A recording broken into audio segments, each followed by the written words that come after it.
am live at the Vogue Hub. I'm with Kirstie Clements, someone that I respect a lot and I considered a friend until she told me that I now look like a 16-year-old with my hair.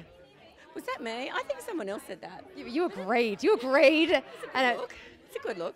Anyway, tell us about tonight. It's obviously a huge success. Are you proud of it? I'm very proud of it. I think we're trying to drive some interest in fashion and some interest in retailing and online retailing. And it's been such a buzz tonight with all the designers coming through and the excitement that's gone through it. So I hope we kind of make those achievements at the end of the night.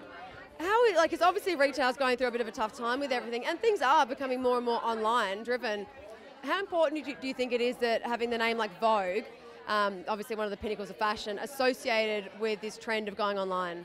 Well, I think online, obviously the digital world is open to everybody.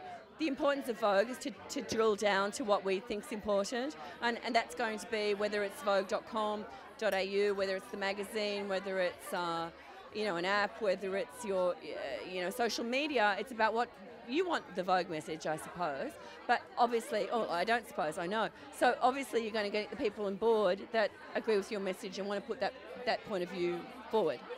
Now with fashion, are you allowed to have favourite designers or are you not really allowed to? Because you're kind of like the editor of Vogue. If you have a favourite, isn't that... Well, see, you can't like everything, Ruby. You can't. It's like in interior design. You have to kind of stay in a zone, otherwise you're going to really confuse your entire life. But then, weirdly enough, I went through all the collections. I did New York, London, Milan, Paris last year, and I got to the final show, which was Miu Miu, and it was my favourite show. And I must have seen, I don't know, over 100 shows, way past 100 shows, and the very last show was my favourite show. So I think, and it was not personally my favourite, but it was an important show in terms of the trends. You're wearing Miu Miu, by the way. I was about to say, so you've made up for the fact that I look like a 16-year-old because I'm wearing Miu Miu and you like that.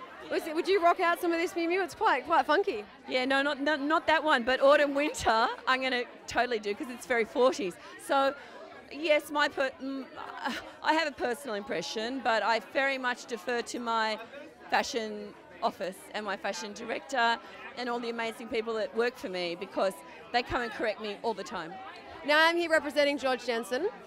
What do you think makes George Jensen quite a, it's a brand that's stuck around for a long time and it's quite iconic. Why do you think that is? For George Jensen particularly, I think it's the excellence of the workroom. It's not trend driven, although they come up with very, very unique designs. But I have been fortunate enough to go to Denmark and go to Copenhagen and go to the showrooms and the workmanship that is behind there. These guys have been making this stuff for decades and decades, and I think that lends a very important point of view to.